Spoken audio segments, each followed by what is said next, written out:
kadonut baku jong utrai da kajingi kakot lakiku kajing jamnu na ngatu hikai long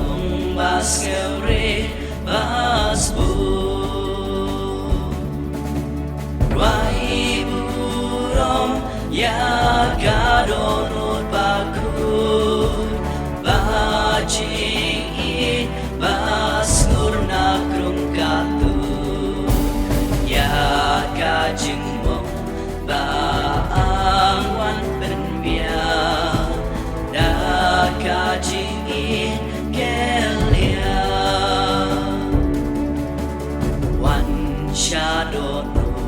Ashley jing ai em sha po liu jing klan ki batlo aga jing krau jing in u ai em ya la ki kun lang bro Ruai burom ya karon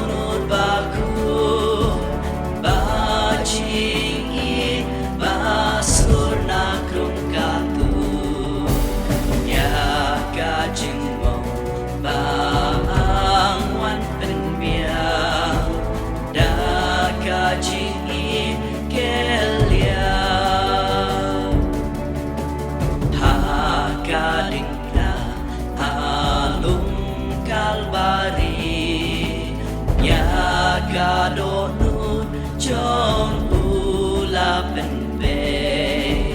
ba unong po ba pli un pedri sha kajing mong isne Ruai burom ya kadonut baku bajing basur nakrung katu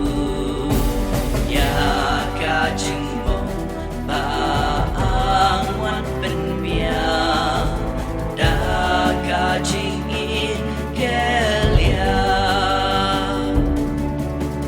yen ku mensim kristan wan yaro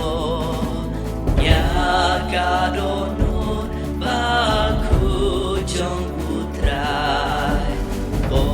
sakramen uap ya baro kijing ai ban a Ruai burom ya kadonut baku